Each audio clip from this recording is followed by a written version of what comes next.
Isang araw matapos pong samahan ng team ng resibo ang mga magulang para mahanap ang kanilang anak na si Adeline, isang magandang balita ang natanggap po ng ating grupo.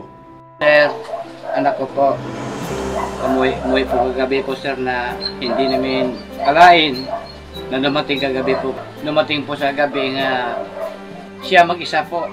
Nagaling po doon sa Pampanga. Sir, salamat sir sa iyong pagsuporta sir. Andito na po, hawak ko na po anak ko. Sa pahintulot ng kanyang mga magulang nakapanayam namin ng dalagita, ikinuwento niya kung paano sila nagkakilala ng kanyang kasintahan. Nakilala ko po yung boyfriend ko sa Facebook po.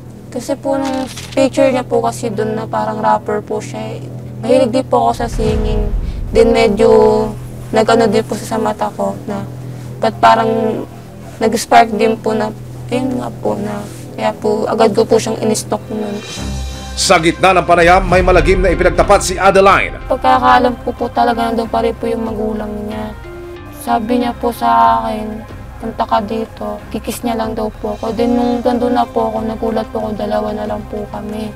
Habang nag-iinita daw po yung katawan niya hanggang hindi na daw niya po napigilan yung sarili niya. Kaya po, di niya po na-respeto yung pagiging babae ko. Tila iba raw ang naging epekto sa kanya matapos pagsamantalahan ang kanyang kamusmusan. Dumating po sa point na sinasabi na po ng na parang ginayuma kain. Parang ayoko na lang din po siyang nawawala sa paningin ko. Ayon kay Adeline, umuwi raw siya para hindi na lumaki ang gulo. Matagal ko na po sinasabi sa kanya na namimiss ko na rin yung father ko, rin yung mother ko po, kaya uuwi po ako. Sa kagustuhan ng magulang ng dalagita na panagutin si Gerald, inilapit ng resibo sila Adeline sa Carmona, Cavite PNP. Sa payo ng mga otoridad, ipinasuri siya sa espesyalista bilang paunang hakbang sa pagkamit ng hustisya. January 16, hiniling din ng kanyang mga magulang na mapatignan si Adeline sa isang OB-gynecologist. Matapos ma-check up, may hatid na nakagugulat na balita ang doktor. 2 buwan nang nagdadalang tao si Adeline. May mga kailangan tayong ipagawa to document yung pregnancy, mommy, okay? So pregnancy test screening, unti-unti i-ready po natin siya dun sa mga pagbabago sa katawan brought about by pregnancy.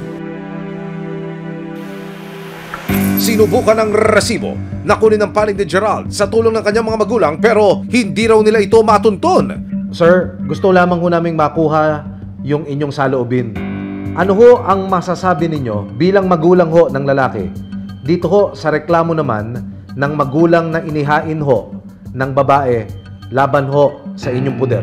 Ay sir, kasi parehas naman sila gumagawa ng paraan para sila kagustuhan sir. Kusang sumama po yung babae, hindi man pinili po yan. Minsan yan lang pupunta rito kahit sila makita mo pupunta sa amin. January 17, formal lang naghain ng reklamong rape ang mga magulang ni Adeline laban kay Gerald. Ayon sa Republic Act 11648, isang krimen ang pakikipagrelasyon sa mga menor de edad na wala pang 16 na taong gulang. Ang musmos na si Adeline, handa na raw ituwid ang kanyang landas matapos ang mga pinagdaanan. Sorry po sa mga ginawa ko. Alam ko pong mali yun. Pero pas pinanginginahan pa po ako ng tiwala sa Then sana po magtiwala po ulit sila sa akin na mag-aaral po ako ng maayos.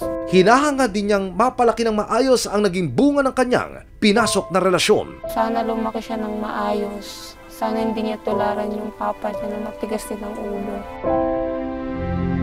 Sa tulong ng mga ahensya ng gobyerno at walang kapantay na pagmamahal ng kanyang pamilya, kapit kamay nilang ibabangon si Adeline mula sa tila na antala niyang kamusmusan. Sa ngayon, hindi raw sila titigil na ipaglaban ng hustisya at ituwid ang landas ng dalagita. Maraming salamat sa panonood, mga kapuso. Para masundan ang mga reklamong nasolusyonan ng resibo, mag-subscribe lamang sa GMA Public Affairs YouTube channel